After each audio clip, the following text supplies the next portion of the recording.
Hoy, en 678, a un año de la tragedia de Once, la convocatoria de los familiares. Yo como que arrastraba, así como una frenada.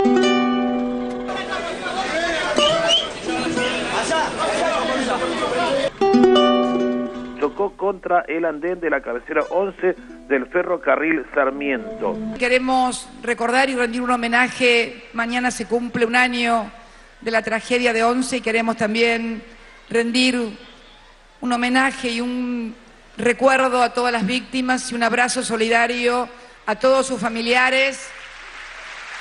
También fuerte. Yo sé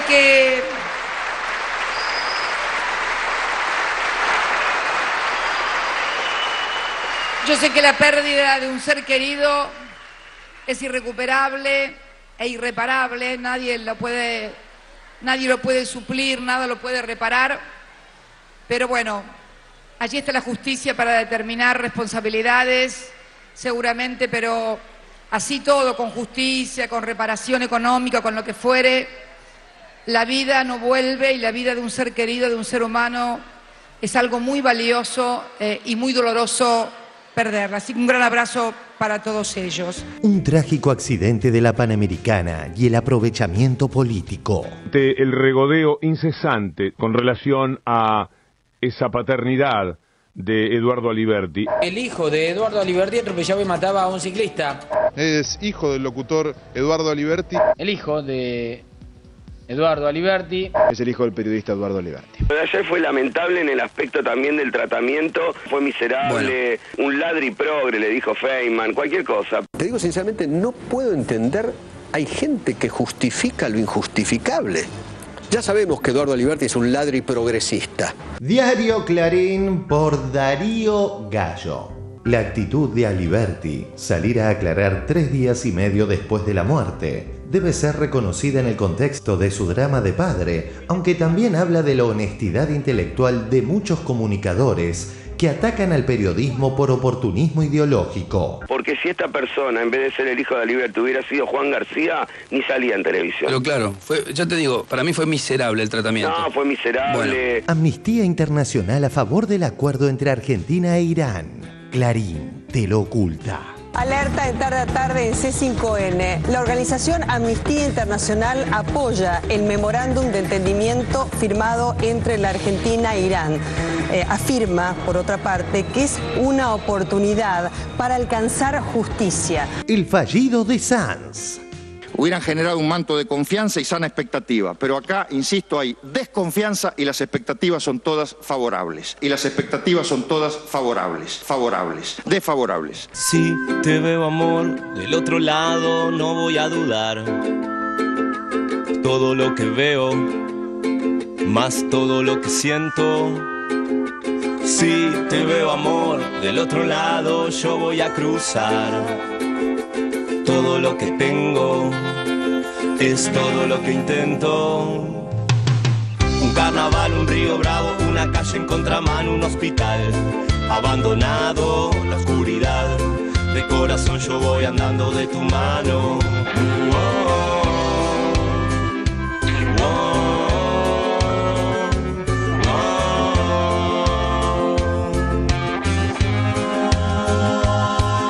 Otro día de amenas noticias. 1. Deporte para todos. Es hoy justamente el día en el que todos los argentinos contaremos con la primera señal pública dedicada al deporte. Quiero decirle a todos los muchachos y a las chicas que integran esta primer señal pública de deportes, gracias y a trabajar fuerte y duro. 2. Más vuelos de aerolíneas. Aerolíneas, más vuelos a Asunción. Con una frecuencia diaria de 2 vuelos, uno a la mañana y otro a la tarde, permitirá una mayor conectividad entre Argentina y Paraguay. 3. Cierre musical con Acá Trío. Vuela tu reflejo y la vida queda ahogándose en tus espejos. Cuando me haya ido en tu luz de olvido, voy a flotar. Juega de primera 6-7-8. Ahora vas a entender lo de banderas rojas, banderas negras. Los lesionados se pierden con esta continuidad de partido mínimo entre 4, 5, 6 partidos, así que mejor voy a decir 6, 7 y 8 partidos. Mejor voy a decir 6, 7 y 8 partidos. Claro, son muchos. Va a ser tan lindo hacer un puente, de verdad, todo para vos. Va a ser hermoso hacer un puente sobre el mar, solo para vos. Va a ser tan lindo hacer un puente, de verdad, todo para vos. Va a ser hermoso hacer un puente sobre el mar.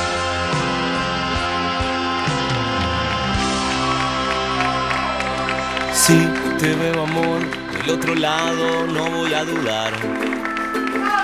Todo lo que veo, más todo lo que Compatriotas, siento. muy buenas noches. Estamos en otra emisión de 678. Buenas noches, compañeros del panel.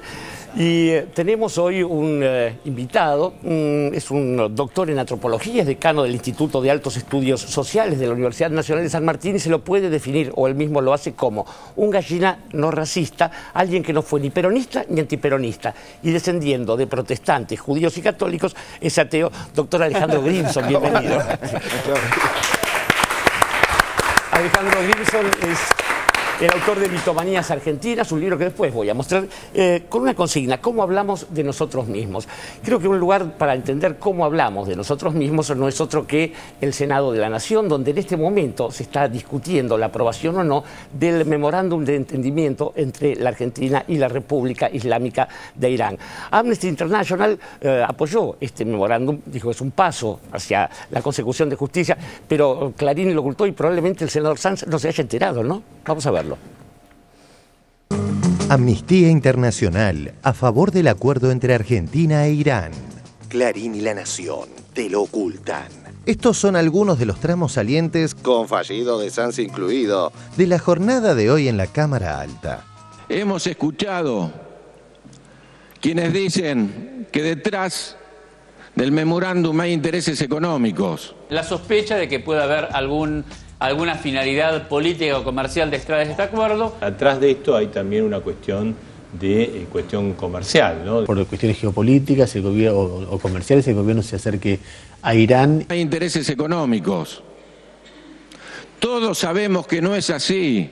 En el año 2000, artículo del diario Clarín, lejos de Buenos Aires, abro comillas, y de los resquemores que puede despertar en la comunidad judía, el secretario de Agricultura, Antonio Berongaray, acordó el jueves en Canadá la venta de trigo, maíz, arroz, aceite a Irán por 500 millones. Esta exportación podría duplicarse, como efectivamente ocurrió al año siguiente. Y ahí implica, dice el artículo, la reanudación de las relaciones comerciales con Teherán. Argentina había roto las relaciones comerciales con Irán luego del atentado de la AMIA, cuando la justicia encontró como principal sospechoso a Hezbollah. Pero Berongaray dijo ayer a Clarín, y abre comillas, nosotros actuamos con la conciencia limpia. La posición iraní es que Hezbollah tiene su base en el Líbano, decía Berongaray, y que el Líbano depende de Siria y no de Irán. Pero además, decía, en Irán hubo un importante cambio político. Y cuando le pregunta el periodista por qué, termina diciendo, bueno, porque Irán tiene una ventaja adicional, siempre paga puntualmente lo que compra. Es difícil plantear que este memorándum tenga un interés económico. El régimen de Irán es un régimen que niega el holocausto, es un régimen que agrede a las minorías y las persigue. No tenemos nada que ver con esa manera de pensar. hubieran generado un manto de confianza y sana expectativa. Pero acá, insisto, hay desconfianza y las expectativas son todas favorables. Y las expectativas son todas favorables, desfavorables. Argentina, desde el año 2003, que ha venido intentando hacer esto. Y porque quiero hablar en nombre de los familiares. Se ha dicho recién, lo dijo una senadora, dijo, yo hablo en nombre de los familiares. Dijo, yo hablo en nombre de los familiares. Laura Guimber fue una de las que utilizó la palabra el miércoles de la semana pasada, no ha transcurrido tanto tiempo. Yo no he visto a ninguno de los senadores de la oposición que se hayan tomado el trabajo de señalar qué fue lo que dijeron otros familiares de víctimas de este atentado que están de acuerdo con este convenio. Nosotros queremos que se realicen las indagatorias donde sea, si es en Teherán, que sea en Teherán. Lo que queremos es un poco de verdad después de tantos años. Apoyo totalmente lo que dijo Diana. La Asociación 18J ratifica el apoyo a la indagatoria de los iraníes en donde sea. Ha venido intentando hacer esto y porque quiero hablar en nombre de los familiares. Que Corpo y Oppo actúan en tándem no es novedad. Tratando como siempre de generar miedo, Carrió cita versiones alocadas de La Nación, ya desmentidas. Diario La Nación. El proyecto de un misil liga al país con Irán. Cristina está cerrando acuerdos para intercambiar tecnología en energía nuclear, etcétera. Y además están construyendo los misiles con Venezuela e Irán. Ministerio de Planificación Federal, Inversión Pública y Servicios. No existen acuerdos para fabricar misiles con Venezuela o Irán, dijo el ministro de Planificación Julio De Vido. Es completamente descabellado y perverso pensar que en realidad nuestro país firmó un acuerdo con Irán para avanzar en el esclarecimiento del brutal atentado a la AMIA porque abrió oculto un proyecto de misiles a través de Venezuela, sostuvo el ministro y señaló que la nota está plagada de errores y omisiones intencionales y ni siquiera se ocuparon de consultar a las áreas involucradas, lo que da la pauta de que las conclusiones ya estaban redactadas antes de realizar esta pseudo-investigación, por llamarla de algún modo. A pesar de ser el hecho recontra relevante, Clarín y TN ignoran que hoy Amnistía Internacional se manifestó a favor del acuerdo. Y eso que ellos levantan siempre lo que dice Amnistía. Alerta en tarde a tarde en C5N. La organización Amnistía Internacional apoya el memorándum de entendimiento firmado entre la Argentina e Irán. Afirma, por otra parte, que es una oportunidad para alcanzar justicia. Por último, Gerardo Ver, de Familiares y Amigos, realizaba una imperdible síntesis de lo que se debate y lo que se oculta. Yo pido que toda la opinión pública, sobre todo hablo de la oposición, en el Senado me dio vergüenza escuchar a algunos senadores el otro día, inclusive dentro de la dirigencia de la AMIA, cuando vemos gente enquistada como el rabino Berman, que para mí es un disfrazado de rabino. Lamentablemente tengo que decir esto porque se sienta al lado de Delfino Palacios, viene a hacer una política espuria dentro de la AMIA, cuando no estamos haciendo política, estamos haciendo una causa donde nosotros sentimos el dolor, donde los medios también tergiversan todos los temas, no dicen la verdad, no dicen lo que dice el canciller. El canciller habla, y en el memorándum lo dice bien clarito, de que no se va a afectar para nada la justicia argentina si declaran o no declaran. Yo digo, y hablando desde el corazón, hablando desde el dolor, porque yo perdí un hermano y atrás perdí a mi madre, porque no lo pude resistir. Entonces, hablando de ese dolor, yo le pido apelar a la sensibilidad de que no politicen esto como lo están politizando. No lo politicen más porque no hay más vuelta que darle. No hay vuelta de hoja acá. Acá o hacemos algo o nos quedamos parados y no hacemos nada. 6 años que la causa está parada. ¿Por qué está parada la causa? Porque no podemos indagar a esta gente. El canciller lo dijo bien claro. Lo peor que nos puede pasar a cualquier judío es tratar con los iraníes. ¿Quién quiere tratar con los iraníes? ¿Quién quiere tratar con el enemigo? Pero ¿quiénes pensamos que fueron? Pensamos que fueron los iraníes. ¿Con quién vamos a hablar? Entonces no hay manera de sacarlo de allá.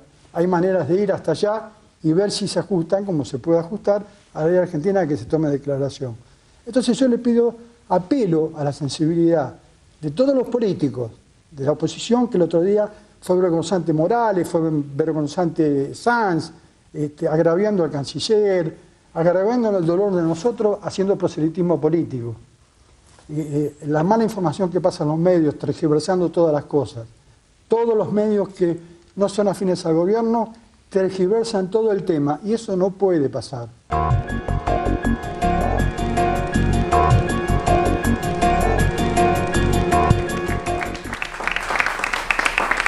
Parece especialmente atinado que para discutir sobre este tema tengamos como invitado a Alejandro Grimson. Alejandro, esta especie de carácter, rasgo de identidad, de discutir todo de una manera, ¿se puede vincular con esta especie de extraño debate que ha planteado un tema que es razón de Estado, además? Sí, me parece que el caso del memorándum me parece que es un caso típico donde no estamos discutiendo el memorándum. O sea, estamos discutiendo de todo, el holocausto, el régimen iraní, lo que vos quieras. Me parece que lo que está sucediendo acá es que hay un anticristinismo recalcitrante que pasa por alto por lo menos tres cosas, yo creo que más, pero para ser breve. Primero, en 1984 la inmensa mayoría de los argentinos, más del 80%, votaron por hacer un acuerdo con Pinochet, un genocida, que fue el acuerdo que era la paz del Beagle, digamos. Es decir, vos podés hacer acuerdos con Pinochet o podés hacer acuerdos, como dice Filmus, con un régimen como el iraní que no tiene absolutamente nada que ver con nuestra forma de pensar. El tema es cuáles son los acuerdos. No tenés que discutir si te vas a poner de acuerdo con alguien que es muy amigo tuyo, porque seguramente entonces no necesitas hacer un acuerdo. Segundo problema, nadie de todos los más críticos del acuerdo pueden explicar por qué Memoria Activa o Amnistía en este caso u otros están de acuerdo con el memorándum. Y me parece que, bueno, Diana Malamud lo explicó muy claro, que hay una expectativa de que pueda darse un pasito hacia la justicia, un paso. Porque el tercer punto que no se mete en la discusión y que no se asume en la discusión de esa crítica tal como se plantea es que hoy hay impunidad. Hoy está garantizada la impunidad en la medida en que vos no podés pasar y el juez no puede hacer el paso necesario siguiente, que es tomar declaración. Yo no sé si el juez va a poder tomar declaración. Vos me preguntás, ¿estás seguro que el juez va a tomar declaración? No, lo único que yo estoy seguro es que los titulares, pase lo que pase, van a ser catastróficos. Ponele, Irán incumple, que es una posibilidad, podría suceder. Sí, claro. Fracasó el acuerdo, Irán incumplió. O sea, ya es culpa de la Presidenta de la Nación. Digamos, si Irán incumple, culpa de la Presidenta de la Nación. Otra hipótesis, viaja el juez, pero dicen, no declaro, que es lo explicaron muy bien todos los juristas, es un derecho a no declarar. Pero eso no imposibilita que después el juez actúe. Igual te garantizo, titular, fracasó el acuerdo, se niegan a declarar. Tercera hipótesis, el juez encuentra pruebas para algunos y para otros no, de los 5. Por ejemplo, para 2. Otro titular, el juez hizo sobreseimiento a la mayoría de los acusados, ¿no? Por ejemplo, ¿no? Otra, condena a muchos, pero se quedan amparados en la ley iraní. Catástrofe, el acuerdo no sirvió para nada, porque, o sea, digo, lo que quiero decir es que desde ese punto de vista, yo creo que cualquier cosa que suceda no va a ser leída en la clave que lo plantea Malamud, que es, por ejemplo, si hubiera una sentencia firme argentina, a mi juicio, eso sería un avance. Incluso si no se puede proceder a la detención, que es lo que todos querríamos, claro, ¿no? Pero incluso yo he escuchado preguntas de gente diciendo, ¿y si no se encuentran pruebas, qué hacemos? Bueno, o sea, la ley argentina, que es en la que nosotros queremos que se base el juicio y que se haga justicia, exige que haya pruebas. O sea, la idea es justamente que hay que conseguir pruebas para condenar a cualquier persona, a estos imputados o a cualquier otro imputado. O sea, estamos discutiendo hasta las bases mismas de nuestra Constitución cuando se dice, bueno, qué sé yo, quiero que haya pruebas sí o sí. Me parece que ahí hay un rasgo cultural de la Argentina que es la dificultad por discutir profundamente la cuestión que está en discusión, que para mí es sencilla en cierto sentido y compleja en otro. ¿Sencilla en qué sentido?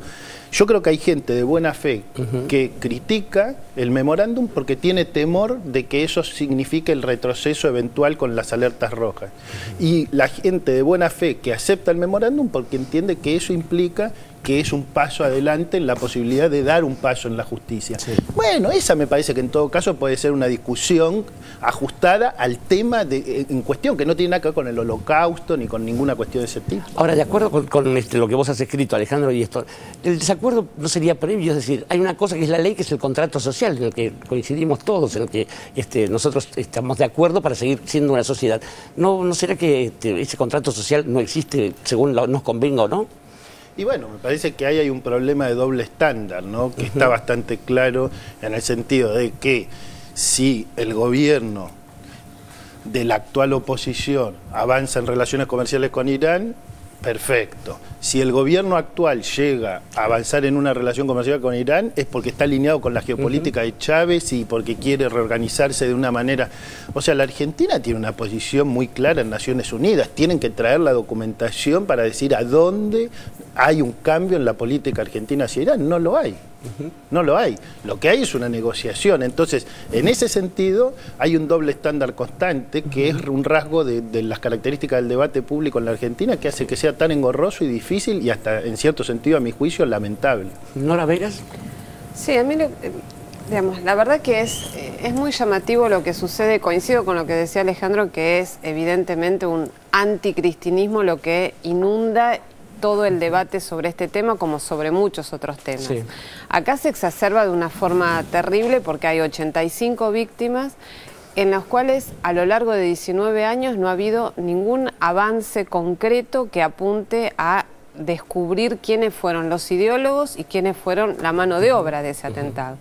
Además, cuando veo a los directivos de la colectividad judía, tanto de la DAIA como de la AMIA, tan frontalmente críticos a este memorándum, que en realidad lo que trata es de abrir un camino para ver si se le puede tomar declaración a los acusados en una causa que hace 6 años está paralizada.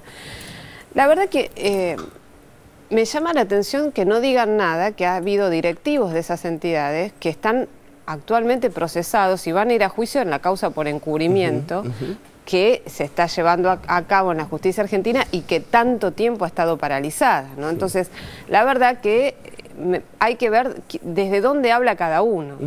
Por otro lado, también hoy se conoció un pedido para que se postergara el debate de distintos intelectuales y exfuncionarios políticos, porque supuestamente no hay puntos claros en este memorándum y se tendría que ampliar el debate convocando a todo el mundo para discutir cómo mejorar esto. Me parece que ahí también hay un doble discurso que es muy evidente.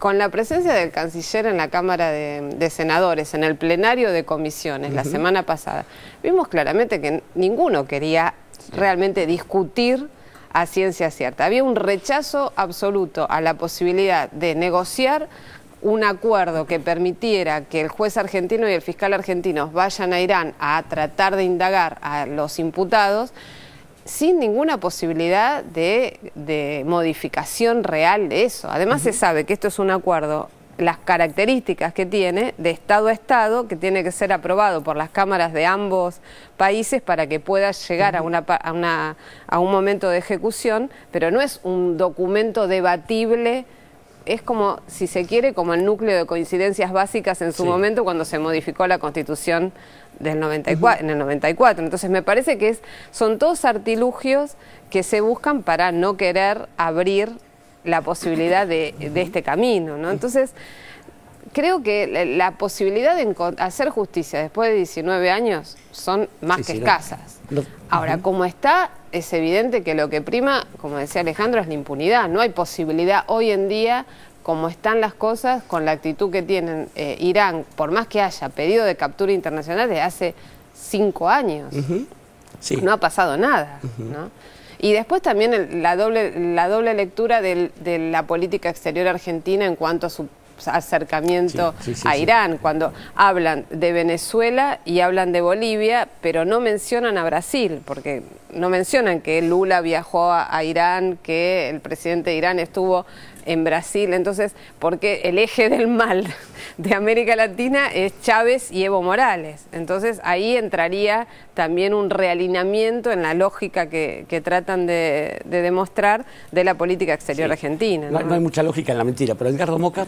No, yo creo que efectivamente el eje es el anticristinismo, como lo mencionaban tanto Nora como Alejandro, pero yo quiero agregar que el anticristinismo tiene un contenido, en este y en todos los aspectos que se discuten en la Argentina. En este caso creo que el contenido es geopolítico, y creo que el contenido es poner los determinados intereses geopolíticos, a saber, el del Estado de Israel, según lo interpreta su gobierno conservador, y el de sectores recalcitrantes de Estados Unidos, por sobre la demanda de justicia. Es decir, acá hay una cosa clara y está absolutamente demostrada, digamos. Lo que no puede demostrarse es que esto lleve a buen puerto. Eso es indemostrable porque efectivamente es una causa que está viciada. En los primeros años se hicieron todo tipo de movimientos para ocultar cualquier prueba. Pero eso es indemostrable. Ahora, lo que es absolutamente demostrable es que sin algún movimiento, esa causa muere. Entonces se prefiere, en el fondo, las direcciones de la comunidad judía en la Argentina prefieren que la causa muera antes de que pueda haber un gesto argentino que indique que el Estado de Irán es un Estado diferente, un Estado teocrático, un Estado con una concepción antidemocrática, pero que es un Estado nacional y que como tal ejerce una determinada soberanía como la Argentina. Entonces, a mí me parece que esa confusión entre tipo de régimen y legitimidad de los estados nacionales es funcional a una doctrina que hemos vivido estos años, que es la doctrina de la guerra preventiva, la doctrina del unilateralismo de Estados Unidos. En el fondo, acá lo que se está pensando es que el castigo al Estado de Irán, dicho sea de paso, todavía no está demostrado que esos sean los responsables del atentado, ¿no? Porque uno lee a Borenstein, el gracioso Borenstein, y Borenstein elabora toda una comicidad el domingo último, partiendo de la base de que ya está que no hay necesidad de demostrar que son los iraníes los criminales. Entonces, me parece que con tal de no hacer ningún gesto de descongelamiento con Irán, que el propio gobierno de Estados Unidos lo está haciendo, con tal de que no se haga eso, es preferible que la causa muera. Esa es la verdad para mí. Dante Palma. Me parece que la clave está en lo que decía Edgardo. Es decir, me parece que si uno lee los grandes teóricos del derecho internacional en la actualidad, están pensando, especialmente en la literatura norteamericana, etcétera, decir, bueno, a ver, ¿cuáles son las razones, por ejemplo, por la cual estaría justificado intervenir un país? ¿No? Y aparece esta idea, es decir, ¿qué hacemos con estos estados que algunos llaman proscritos? Como que son estados lastrados por el terrorismo, estados que son una pantalla para ocultar el terror.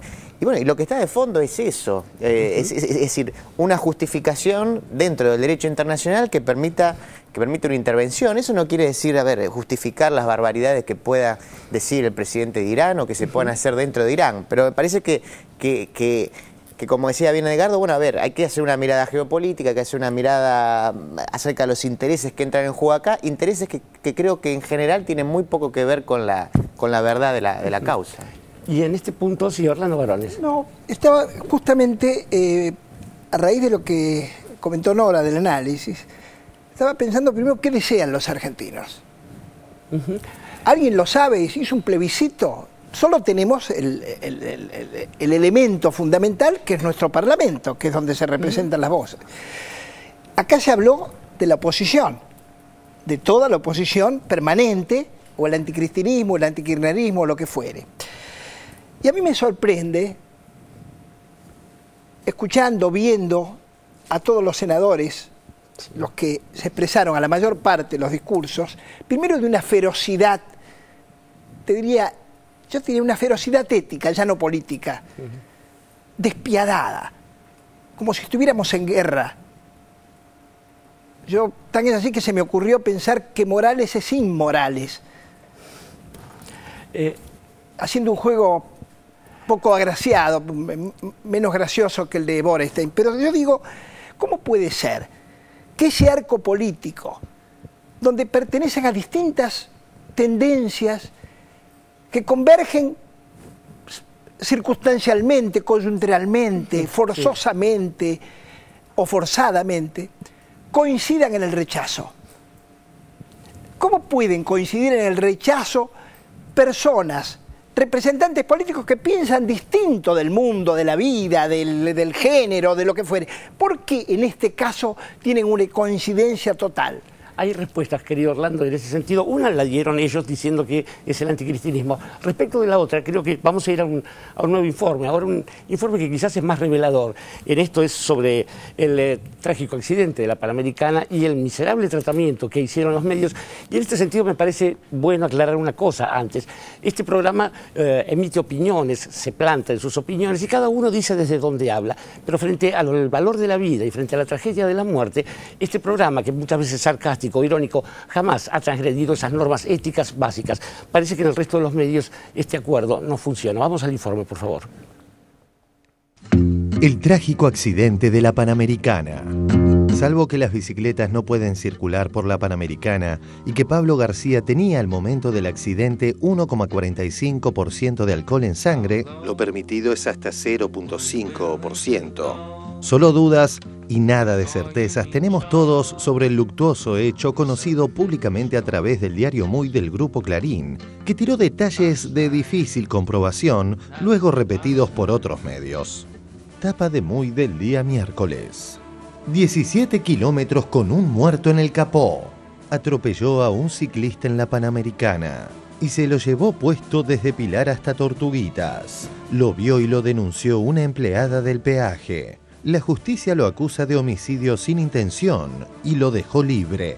Una persona atropelló a otra y lo llevó colgado literalmente y muerto en el capó de su auto a lo largo de 17 kilómetros. Una locura, una locura. El cuerpo quedó arriba del capó. 17 kilómetros con el cuerpo arriba del capó. No lo podemos creer, son esos 17 kilómetros. Sí, no, kilómetros. eso es increíble. Sí, pero ese es el atenuante. Parece una escena de una película de Tarantino. Él atropella a un ciclista, circula 17 kilómetros con el cuerpo del ciclista en el auto. Cargar con un cadáver atravesado en el parabrisas a lo largo de 17 kilómetros. En el día de ayer, el periodista Eduardo Aliberti sacó un comunicado expresando que Pablo García, el conductor del auto, es su hijo.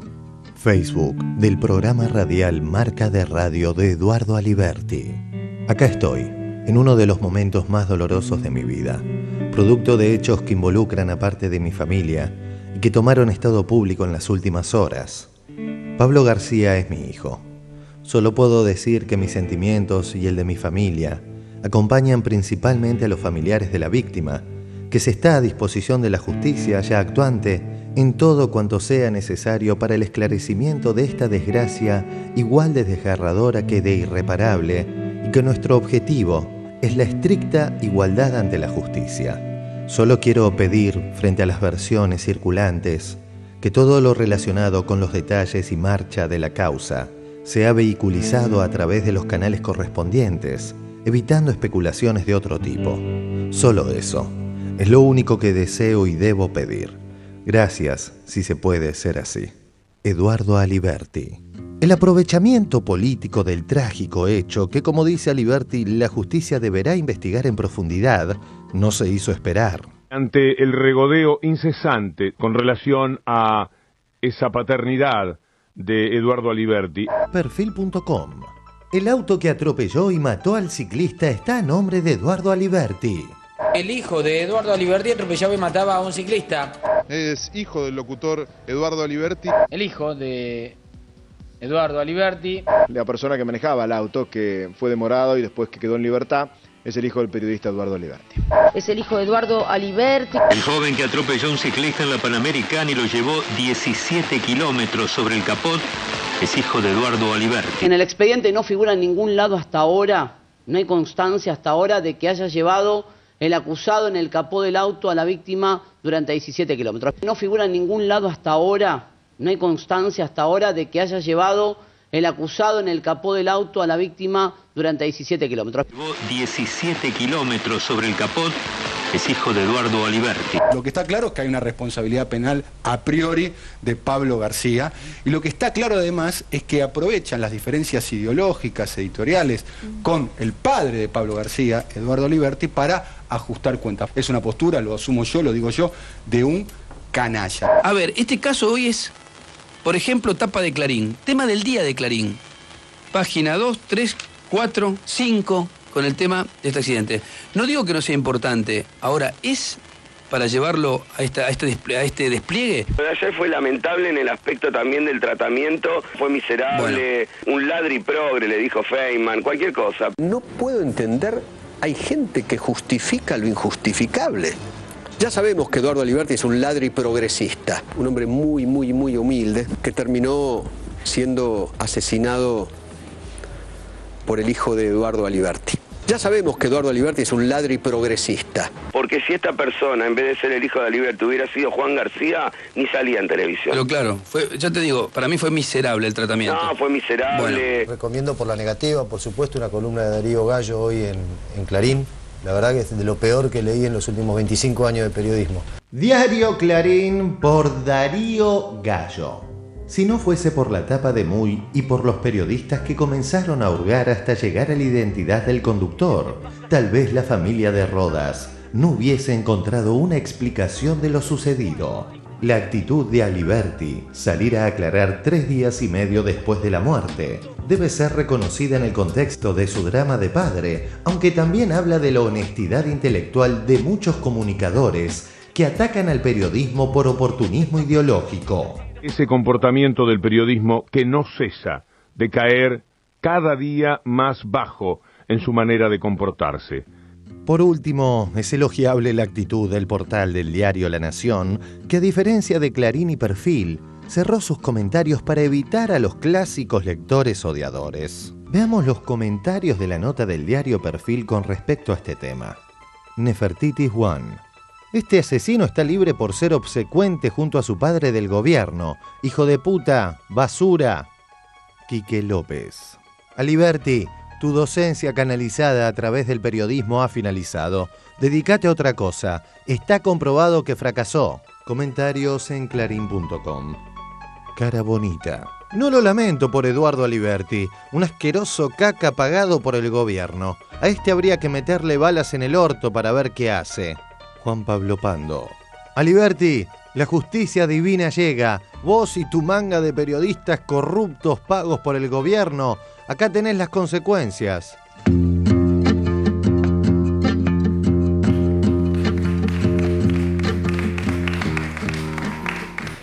Quizás haya que decir, Eduardo Aliberti ejerce el periodismo desde hace bastante más de 3 décadas. Yo lo conozco desde esa época, es una persona a la que yo quiero, conozco, respeto. Digo, porque se lo califica de tantas maneras. Alejandro Grimson, ¿qué se puede decir de esto? Muchas cosas. Lo primero es que creo que hay un error en el informe, porque creo que está bien elogiar lo que hizo La Nación, pero yo creo que habría que haberlo repetido en el informe. Esos textos no hay que reproducirlos. Yo creo eso. ¿Por qué? Porque me parece que hay un tema acá que es, volvemos un poco, es lo mismo de antes. O sea, acá hubo una tragedia, digamos, algo desastroso, por lo cual tiene que la justicia actuar de manera implacable. Nosotros estamos discutiendo de política, en vez de discutir lo que sucedió. Yo tengo un montón de dudas. Son dudas jurídicas, judiciales, por ejemplo, culposo, doloso. Entre blanco y negro no hay nada, digamos, si vos salís a manejar con 1,5 de alcohol, ¿realmente puede decirse que eso es culposo? Me gustaría hablar con abogados amigos para que me expliquen. Aclaremos, culposo es otra cosa, además. Claro. Culposo es cuando el homicidio no es la persona que no tiene intención de matar. Doloso es cuando sí hay una carga. Está claro que no hay intención, pero digamos, hay una responsabilidad mayor si vos salís. Si vos salís normal, estás manejando normal y de pronto tenés un accidente, digamos, eso quiere decir que no tuviste intención. Si vos salís en condiciones, por ejemplo, salís sin luces con tu auto, manejás sin luces, matás a alguien, bueno, por ahí no tuviste intención de pisarlo, pero sos responsable. Sí, el doble eventual es esa cuota, claro, de riesgo que compartimos todos como idea. Todo eso, ¿no? Que me parece que sería un debate interesante para la sociedad, ¿no? O sea, ¿cómo son las leyes que tenemos? ¿Qué dice la ley para cierta situación? ¿Son correctas las leyes o hay que cambiarlas, hay que mejorar? Todo eso que me parece que es un debate interesante, que una situación terrible como esta tiene que generar, porque es esa la discusión de fondo que revela cualquier... Todo eso no estamos discutiendo. Otra vez estamos discutiendo que es el hijo de una persona con la cual todos esos periodistas, todos esos medios disienten y entonces utilizan de manera realmente patética para hablar contra la ideología del padre y contra el trabajo del padre. O sea, realmente es una cosa, a mí me parece que es muy, muy grave. A dónde estamos llegando es gravísimo. Sí, sí, es bastante inconcebible. Dante, vos también estás de acuerdo con que no habría que reproducir ese tipo de epítetos, y vos también, Orlando. Sí, creo que, no sé, me parece que ya lo sospechamos, me parece que los televidentes saben y muchas veces se alejan de esos... No sé, me da la impresión de que oírlos otra vez y repetirlos a mí no me suena bien, pero no sé si periodísticamente, digamos, agrega algo a lo que vamos a decir. Creo que caeríamos también en la trampa de suponer que eso es representativo de algo. ¿Nora? Sí, no, a mí me parece... Yo no estoy de acuerdo con esa difusión, además de personajes anónimos, ¿no? Lo mismo pasó en un informe esta semana con el cumpleaños de la presidenta. Son una cloaca, entonces una cloaca que se escuda en el anonimato, que expresa un odio extremo y que reproduciéndolos en la televisión abierta, además en la televisión pública, le damos una entidad que me parece que la condena a esa barbaridad no requiere la exposición y la reproducción de ese lenguaje en un medio de comunicación público. Yo me pregunto si el hecho de difundirlos no revela quizás también una línea editorial de un diario, y si al taparlo, digo, al no difundirlo, uno no estaría como omitiendo eso, que es un dato. Dígame, me lo pregunto, lo arrojo como pregunta. Digamos que Clarín se hace eco, Clarín Cloaca se hace eco de los lectores cloaca, y ya está. No necesitamos, no necesitamos que un miserable tenga la difusión de 678 de la TV pública. Un animal que se pone en la máquina a decir cualquier cosa. Lo que estás diciendo... Esas atrocidades la dice con más elegancia, entre comillas, si vale este calificativo, el columnista de Clarín, Darío Gallo. Entonces, con esa línea editorial ya está claro. Entonces, o Feynman, que la verdad que era repudiable la actitud que tienen, porque como bien decía Alejandro, se cobran en esta tragedia donde hay una persona muerta y una vida destrozada de otra familia, de dos familias destrozadas por esta situación, se cobran digamos, el profesionalismo y las denuncias de años de Eduardo Aliberti como conductor de distintos programas radiales y televisivos. Entonces, es eso está en evidencia con quiénes son los periodistas. No necesitas la cloaca anónima del lector avieso que hace uso de ese anonimato para decir estas atrocidades. Bueno, hoy hay una nota en página 12, muy interesante a propósito del cuento, la novela corta La muerte de Iván Ilich, de León Tolstoy. Un artículo muy interesante de página 12, donde habla de que es muy humano, demasiado humano, diría Nietzsche, sentir frente a la tragedia ajena, frente a la muerte del otro, el alivio de que no le tocó a uno. Eso es probable que todos en algún lugar de nuestra subjetividad siempre muy oscura, la subjetividad de todos nosotros es muy oscura, siempre puede ocurrir. Ahora, creo que hay algo entre esa miseria humana, demasiado humana, y el acto de poner eso en un artículo en un diario de alta difusión. Ahí hay un gesto ya de moral de gusano, de moral yo si le pasara algo así a un tipo, no lo quiero nombrar porque no le deseo ninguna desgracia, pero a cualquiera que le pasara, yo me sentiría un monstruo escribiendo un artículo conectando una desgracia terrible como ocurrió acá, con el ataque el supuesto ataque al periodismo. Con la diferencia que uno pueda tener ideológica. Para defender al monopolio, busca otras armas, no seas tan miserable. Lo que pasa, Mauro, es que vos venís de otro lugar, y estoy diciéndote como mérito, no como... Y tal vez, no que lo ignorás, no ingresás en esto que voy a decir. El periodismo entrena a los pitbull, apenas huelen la sangre, a morder ahí donde está la sangre y a tener un grado de cinismo extraordinario que les permite alejarse de su propia canallada y su propia miserabilidad. Yo muchas veces me he sentido miserable siendo periodista. Perdón, no se puede hacer esa generalización. Yo no soy periodista, no me siento tocado por lo que pero Nora Beiras sí es periodista, y yo estoy seguro que Nora Beiras no hace eso. Bueno, entonces, pero le enseñaron lo mismo. Hace falta aclarar eso. Pero le enseñaron, no, vos estás generalizando, aclaro, pero hace falta. Mi generalización está dirigida sabemos, a los medios hegemónicos. Está bien. No está. Yo tengo que hacer excepciones. Pero está bien, pero yo me siento. Está bien. Porque todos hablamos. Cuando hablaron ustedes en contra de lo que se decía, se hablaba también de eso, de los medios hegemónicos, porque hay medios que no trataron. Yo hablaba de la miseria personal de Darío Gallo. Lo otro que tenemos que saber. La miseria personal de Darío Gallo hablaba, pero tenés razón vos. No, está bien, no. Lo que quiero decirte es esto, que también aceptemos que el emisor del mensaje logra conformar su propio receptor.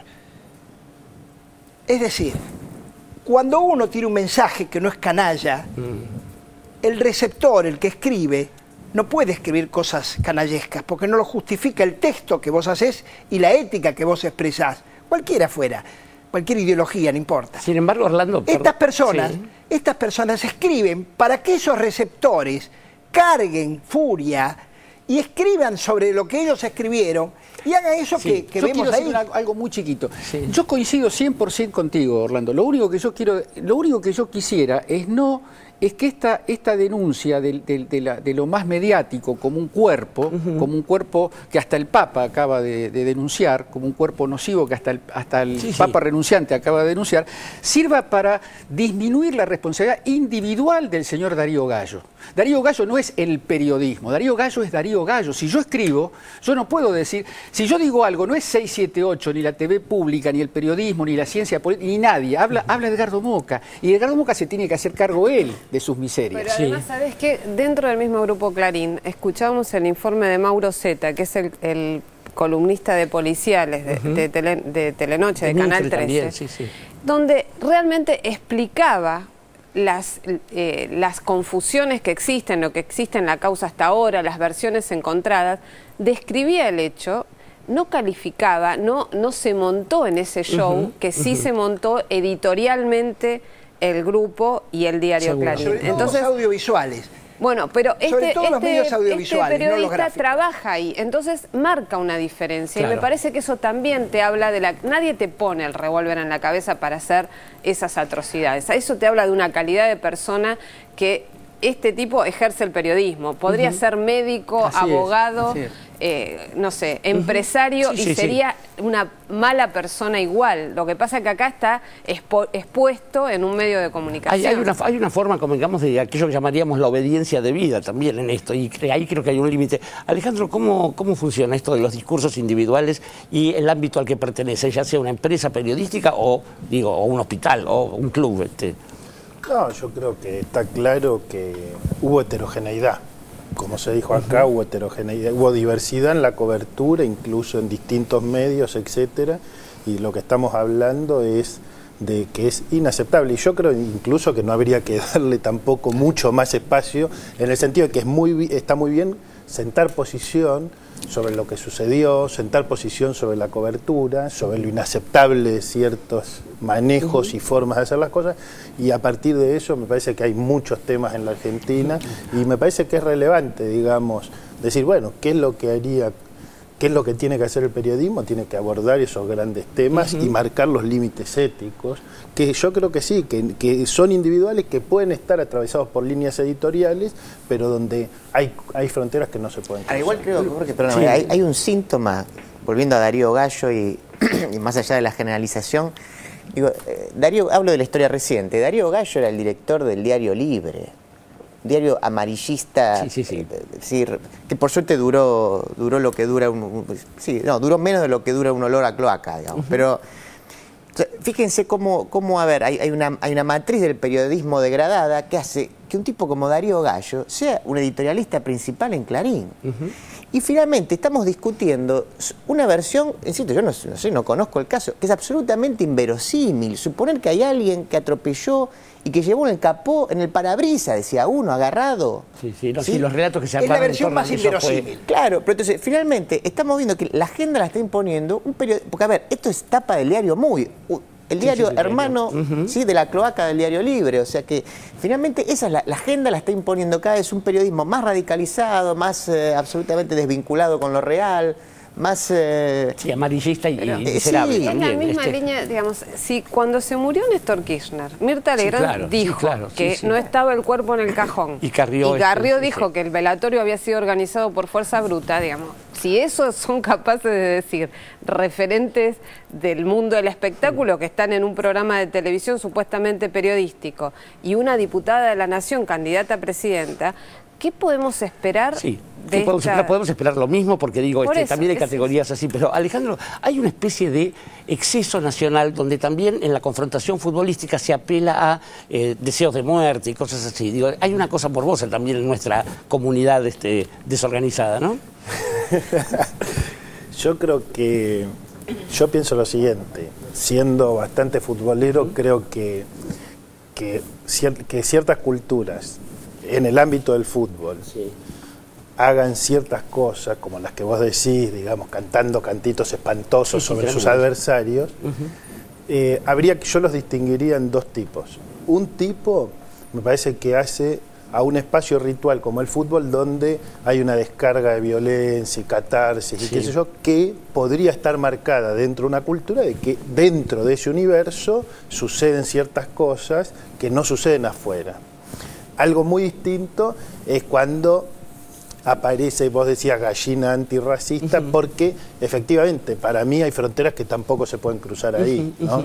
O sea, no se puede estar diciendo, no se pueden estar cantando cantitos racistas. Para mí está perfecto que los árbitros paren los partidos. Lo que digo es, si uno quisiera exigirle a todo el fútbol que sea políticamente correcto, yo creo que eso sería un absurdo, porque sería aceptable que dentro de una cultura haya una exacerbación oral, verbal, de ciertos niveles de violencia simbólica en un espacio acotado que dura 2 horas y después del cual eso se disuelve. Me parece que el problema es que efectivamente el lugar que ocupa, incluso en esos cantitos, a mí lo que más me impacta es el deseo, la expresión reiterada del deseo de la muerte del adversario, que como sabe cualquiera en el pensamiento social, en realidad es una muerte indeseada, digamos, no porque...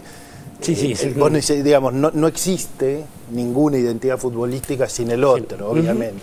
Sin embargo, es evidente cómo eso está marcado también en nuestra cultura política, y en ese sentido, con lo que se decía acá, apareció reiteradas veces en los últimos años, en las últimas décadas. Ciertamente. Alejandro Grimson, autor de Mitomanías Argentinas, es quien decía esto. Yo, en cambio, soy el que les dice que nos estamos yendo a un corte y que al final de 678 de hoy va a estar aquí Acá Seca Trío. Ya volvemos.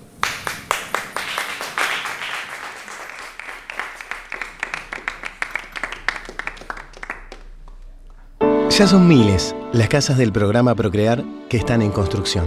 Y cada casa es un trabajo en equipo. Se hacen con el esfuerzo de la gente que trabaja en los aserraderos, la madera, para que muchos sueñen sus primeros sueños. Para que estas casas puedan hacerse, necesitamos desde el esfuerzo de las enormes canteras de donde sale el cemento hasta el trabajo de clemencia que teje felpudos. Las 100.000 casas del programa Procrear están hechas de lo mismo, trabajo. Y pronto van a generar miles de puestos de trabajo argentino que hacen que cada día crezcamos un poquito más.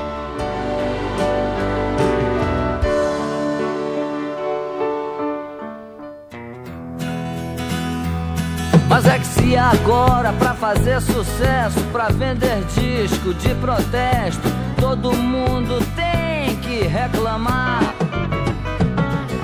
Eu vou tirar meu pé da estrada e vou entrar também nessa jogada. E vamos ver agora quem é que vai aguentar.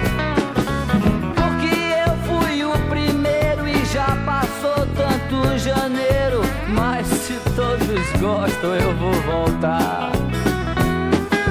Tô trancado aqui no